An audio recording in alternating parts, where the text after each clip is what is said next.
Hello दोस्तों, हमने बॉलीवुड में हमेशा देखा है, जब भी कोई महिला उल्टी मसलाट करने लगती है या महिला के बजाय हीरोइन यदि उल्टी मसलाट करने लगती है, तो सभी उसे बधाई देने लगते हैं और एक खुशी का माहौल छा जाता है पूरे स्क्रीन पर।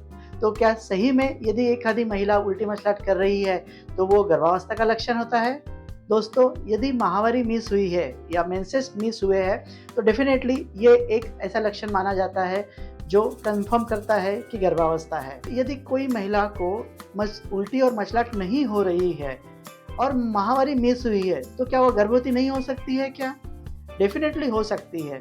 ये नौशिया और वोमिटिंग या हम कहें उल्टी और मसलाहट यदि वो है, तो डेफिनेटली प्रेगनेंसी हम कंफर्म कर सकते हैं प्रेगनेंसी टेस्ट से। यदि लेकिन किसी वजह से माहवारी मिस हुई है और उल्टी मसलाहट नहीं हो रही है, तो भी उसे कंफर्म कराना बहुत ज़रूरी होता है कि कहीं गर्भ तो नहीं है। दोस्तों, सबसे पहला सवाल तो ये आता है कि उल्टी मसलाहट होती क्यों है गर्भावस्था में।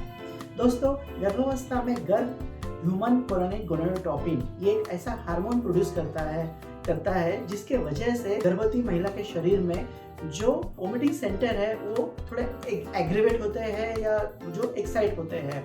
और दोस्तों, ये डिपेंड करता है कि वो हार्मोन की लेवल कितनी है, उस प्रमाण पर डिपेंड ठहरेगा कि उल्टी मसलाहट कितनी ज़्यादा होगी या कितनी कम होगी। ये भी एक बहुत कॉमन सवाल होता है गर्भवती महिलाओं के मन में कि मुझे लास्ट प्रेगनेंसी में ज़्यादा हुई थी और इस प्रेगनेंसी में कम हो रही है, या किसी को पहले प्रेगनेंसी में कम हो रही है और दूसरे प्रेगनेंसी में ज़्यादा हो रही है। दोस्तों, ये जो मसलाहट उल्टी होती है इसका एक ही पर्पस होता है, वो है गर्भ को प्रोटेक्ट करना, और वो होती है उस हार्मोन की वजह से ह्यूमन कोरोनिक गोनाडोट्रोपिन। जब पहली बार वो आपके शरीर में तैयार होता है, जैसे प्रथम गर्भावस्था में उल्टी मसलाहट के चांसेस उसी वजह से ज़्यादा होते हैं और सेकंड थर्ड में वो कम होते हैं। लेकिन ऐसा बिल्कुल भी नहीं है, किसी को पहले गर्भावस्था में भी उल्टी मसलाहट कम हो सकती है और सेकंड थर्ड में ज़्यादा हो सकती है। और एक दूसरा बहुत कॉमन सवाल होता है कि मेरी बड़ी बहन या मौसी या और रिश्तेदारों में जब हम कंपेयर करते हैं तो उससे तो बहुत कम उल्टी हो रही थी और मुझे तो बहुत ज़्यादा उल्टी हो रही है। उसे कम उल्टी हो रही थी तो उसे लड़की हुई और मुझे ज़्यादा उल्टी हो रही, कहीं बॉय तो नहीं। देखो दोस्तों, उल्टी मसलाहट होना ये उस गर्भवती महिला के उस हार्मोन को लेकर जो होने वाली सेंसिटिविटी पे डिपेंड करता है, ना कि बेबी बॉय या बेबी गर्ल इसको लेकर। हाँ, और ऐसा हो सकता है कि इस गर्भावस्था दरमियान आपको ज़्यादा उल्टी हो रही हो और पुरानी गर्भावस्था में कम हुई हो।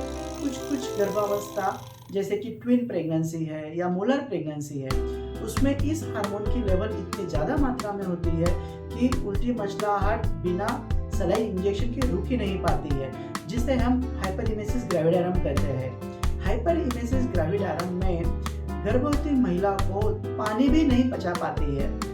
ऐसे कंडीशन में उस गर्भवती महिला को अपने डॉक्टर को जाके दिखाना होता है और सोनोग्राफी करके कंफर्म कराना होता है कि प्रेगनेंसी सिंगलटन है, ट्विन है या एक मोलर प्रेगनेंसी तो नहीं है। मुझे जो कॉमन प्रैक्टिस में सवाल आते हैं मैंने उनसे डील किए हैं। यदि आपके मन में या आपके पहचान वालों के कुछ ऐसे सवाल है जो आप चाहते हो कि हम एड्रेस करें, तो डेफिनेटली आप कमेंट्स में जाके सवाल पूछिए।